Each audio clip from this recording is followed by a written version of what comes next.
नमस्कार दोस्तों, एक बार मैं फिर से स्वागत करता हूं आप सभी लोगों का आपका अपने YouTube चैनल गुरुवर जी के में। जी हाँ दोस्तों, तो एक बार मैं फिर से लेकर आया हूं एक नया वीडियो जो कि रेलवे ग्रुप डी के लिए बहुत ही इम्पोर्टेंट है। जैसा कि आप लोग जान रहे हैं कि रेलवे ग्रुप डी की परीक्षा जो है वह 17 अगस्त से प्रारंभ हो चुका है और ऐसा पाया गया है कि कई सारे जो पेपर हो रहे हैं उसमें मुख्य रूप से जीव विज्ञान की प्रमुख शाखाओं से संबंधित प्रश्न आ रहे हैं। तो इसी के संदर्भ में हमारा यह वीडियो रहेगा। इसके पहले भी मैंने एक वीडियो डाला है जो कि जैसा कि आप लोग जानते हैं कि जीव विज्ञान की दो प्रमुख शाखाएं हैं, एक वनस्पति विज्ञान और दूसरा जंतु विज्ञान। तो वनस्पति विज्ञान से संबंधित जितने भी प्रमुख शाखाएं हैं उनको हमने पहले ही अपने इस YouTube चैनल पे अपलोड कर दिया है। तो यदि आपने उस वीडियो को नहीं देखा है तो आई बटन पे क्लिक करके आप उसे देख सकते हैं। आज हम बात करने वाले हैं मुख्य रूप से जंतु विज्ञान यानी कि जूलॉजी से संबंधित जो प्रमुख शाखाएं हैं उसके बारे में। असल में ये विषय बहुत बड़े होते हैं और इसमें विषय की विशेषज्ञता हासिल करने के लिए इसके बहुत सारी शाखाएं बनाई जाती हैं ताकि कोई व्यक्ति पर्टिकुलर शाखा में जाकर बेहतरीन ज्ञान प्राप्त कर सके या फिर किसी चीज़ को यानी कि किसी पर्टिकुलर चीज़ पे शोध कर सके ताकि उसमें उसको विशेषता या फिर विशेषज्ञता हासिल हो सके। तो इसी के संदर्भ में हम बात करेंगे। एक तो देखिए, इसमें हम दो तरह की चीज़ें लेकर आए हैं। एक तो सामान्य जो शाखाएं हैं उसके बारे में बात कर रहे हैं और दूसरा जो है वह अप्लाइड जूलॉजी की बात कर रहे हैं यानी कि व्यवहारिक जूलॉजी की। यानी कि ऐसे हम जंतु विज्ञान के विषयों के बारे में बात करेंगे जिसका हम व्यवसाय के रूप में इस्तेमाल करते हैं, यानी कि जिसकी पढ़ाई करने का उद्देश्य हमारा ये होता है कि हम किसी प्रकार का व्यवसाय कर सकें या फिर उससे लाभ कमा सकें या फिर उसके बारे में हम जान सकें कि उसका पालन पोषण या फिर यदि उस चीज़ को पालना है तो किस प्रकार से उसे पाला जाएगा। इसके बारे में हम अप्लाइड जूलॉजी के संदर्भ में बात करेंगे। देखिए, अप्लाइड जूलॉजी सबसे महत्वपूर्ण है क्योंकि यह लगभग हर परीक्षाओं में पूछे जाते हैं। ये भी बहुत महत्वपूर्ण है, ये भी पूछ लिए जाते हैं कभी कभी, लेकिन यदि मैं औसतन बात करूं तो औसतन सबसे अधिक जो अप्लाइड जूलॉजी के शाखाएं होती हैं उसी से संबंधित प्रश्न आते हैं। तो चलिए आइए शुरू करते हैं। सबसे पहले हम बात करेंगे इथोलॉजी की। तो जो यहाँ पे जो इथोलॉजी है, इथोलॉजी में प्राणियों के व्यवहार के बारे में अध्ययन किया जाता है। यानी कि इथोलॉजी का मतलब हुआ कि प्राणियों का व्यवहार किस प्रकार से, जैसा कि लोग जानते हैं कि भारत में बोल रहा हूँ मतलब पूरे विश्व में विभिन्न प्रकार के जीव मौजूद हैं, तो उनका किस प्रकार का व्यवहार होता है, किस प्रकार का सामाजिक व्यवहार होता है, या फिर वह जब दूसरे जानवरों से मिलते हैं तो किस प्रकार का व्यवहार रहता है, या फिर मादाओं के प्रति किस प्रकार का व्यवहार रहता है, या फिर अपने बच्चों के साथ। तो इन सभी चीज़ों के व्यवहार को समझने में हमें मदद मिलती है इथोलॉजी के विषय को पढ़कर, यानी कि इथोलॉजी के संदर्भ में पढ़कर। यूथेनिक्स की बात करें तो यूथेनिक्स में मुख्य रूप से आधुनिक पीढ़ी का अच्छे से पालन पोषण से किस प्रकार से सुधार किया जा सकता है, इसमें इस बात का अध्ययन किया जाता है। यानी कि जो आधुनिक पीढ़ी या फिर आने वाली पीढ़ी है उनके लिए हम कौन से ऐसी चीज़ें कर सकते हैं ताकि उनका जीवन सुधर सके और उनका सर्वांगीण विकास हो सके। चलिए बात करते हैं एम्ब्रोलॉजी की बात करते हैं। तो एम्ब्रोलॉजी में मुख्य रूप से जंतुओं के भ्रूण का विकास किस प्रकार से होता है। भ्रूण, आप लोग को पता होगा कि भ्रूण एक ऐसी अवस्था है जब किसी बच्चे का जन्म होता है। मान लीजिए अंडा हो गया किसी जानवर का या फिर किसी जंतु का, जो मादा जंतु के पेट में जो गर्भाशय होता है, तो जो बच्चे का जो पहला रूप होता है वह भ्रूण के रूप में ही होता है। भ्रूण बनता है और फिर भ्रूण का किस प्रकार से विकास होता है, किस प्रकार से वह एक नवजात शिशु में बदलता है या फिर किस प्रकार से, तो इन सभी चीज़ों की बात जो है इन सभी चीज़ों के बारे में जो हम हैं एम्ब्रोलॉजी के अंतर्गत ही पढ़ते हैं। चलिए हम बात कर लेते हैं अब जीवाश्मों का अध्ययन। तो जो जीवाश्मों का अध्ययन होता है वो पैलेंटोलॉजी के अंतर्गत किया जाता है। यानी कि पैलेंटोलॉजी के अंतर्गत जीवाश्मों का अध्ययन किया जाता है।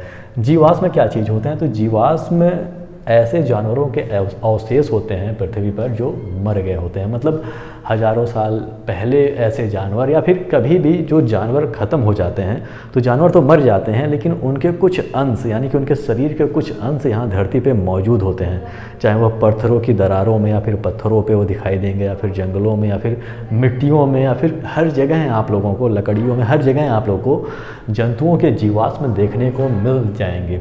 तो इन चीज़ों का अध्ययन जो है वह पैलेंटोलॉजी के अंतर्गत किया जाता है। चलिए बात कर लेते हैं हम ऑस्टियोलॉजी की। तो ऑस्टियोलॉजी में मुख्य रूप से हम कंकालों का अध्ययन करते हैं। जो विभिन्न प्रकार के जीव इस धरती पे पाए जाते हैं तो उनके कंकालों की बनावट किस प्रकार से है, या फिर उनके कंकालों की क्या विशेषता है, या फिर कितने कंकाल हैं, कौन से कंकाल का क्या काम है, इन सभी चीज़ों के बारे में अध्ययन हम ऑस्टियोलॉजी के अंतर्गत करते हैं हम।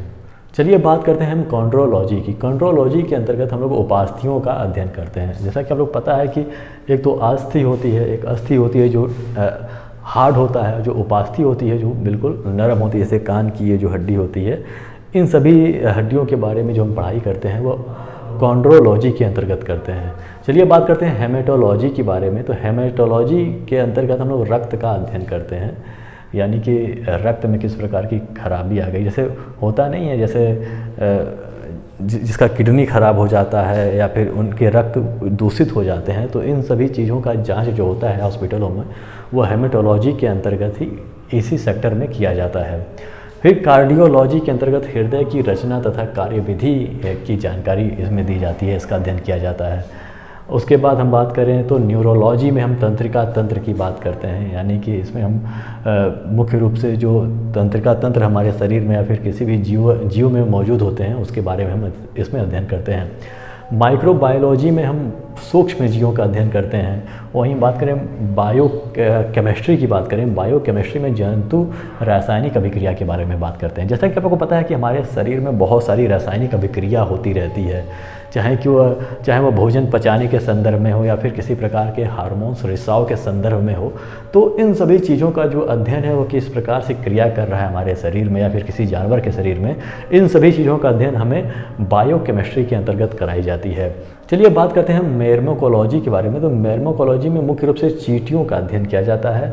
और वहीं हम बात करें यहाँ पे हेरपेटोलॉजी में, तो हेरपेटोलॉजी के अंतर्गत सरीसृपों का अध्ययन किया जाता है। सरीसृप क्या होते हैं? तो सरीसृप ऐसे जानवर होते हैं जो धरती पर रेंग कर चलते हैं, जैसे कि सांप हो गया, बिच्छू हो गया, या फिर सामान्य रूप से जो गिरगिट होता है, या फिर वो क्या कहते हैं उसको, रेप्टाइल जिसे कहा जाता है, या फिर वो जो घड़ियाल होते हैं, मगरमच्छ होते हैं, ये सब जो होते हैं वो सरीसृप के अंतर्गत आते हैं। तो इन सभी चीज़ों का अध्ययन जो है हम वो किसके अंतर्गत करते हैं? हेरपेटोलॉजी के अंतर्गत करते हैं। चलिए अब बात करते हैं हम ऑफियोलॉजी के बारे में। तो ऑफियोलॉजी में मुख्य रूप से हम सर्पों का अध्ययन करते हैं।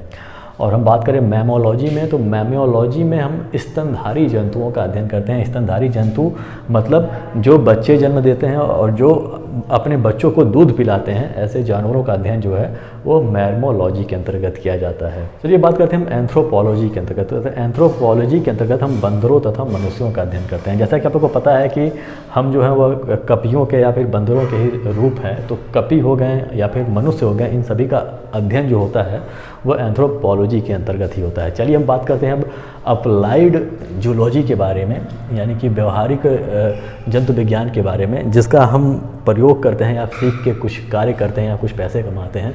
तो ये सबसे ज़्यादा महत्वपूर्ण है ये वाला पार्ट। तो इसमें सबसे पहले हम बात करते हैं एपीकल्चर की। तो एपीकल्चर में क्या होता है? एपीकल्चर में मुख्य रूप से मधुमक्खी पालन सिखाया जाता है, यानी कि आप मधुमक्खी किस प्रकार से पाल सकते हैं, उनके लिए किस प्रकार का वातावरण चाहिए, शहद का निर्माण किस प्रकार से होता है, इन सभी चीज़ों की जानकारी आप एपीकल्चर से प्राप्त कर सकते हैं।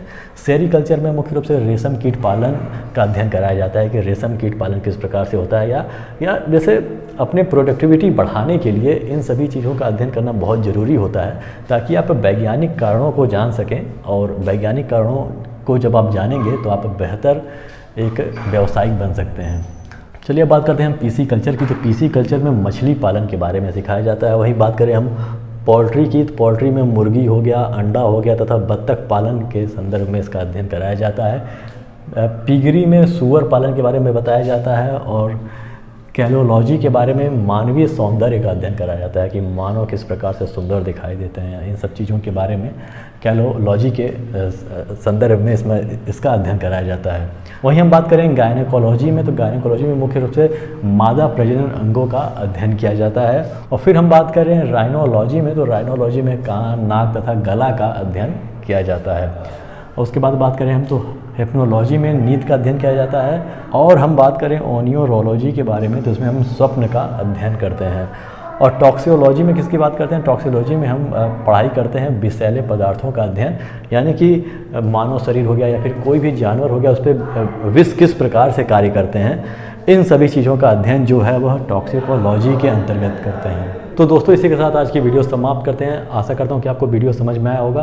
यदि वीडियो समझ में आया तो इसे लाइक कर दीजिएगा, हमारे चैनल को सब्सक्राइब कर दीजिएगा और बेल आइकन में प्रेस कर दीजिएगा, ताकि जब हम नई वीडियो लेकर आएँ तो उसकी जानकारी आपको हो सके। तो हमारे साथ बने रहने के लिए बहुत बहुत धन्यवाद। मिलते हैं अपने अगले वीडियो में।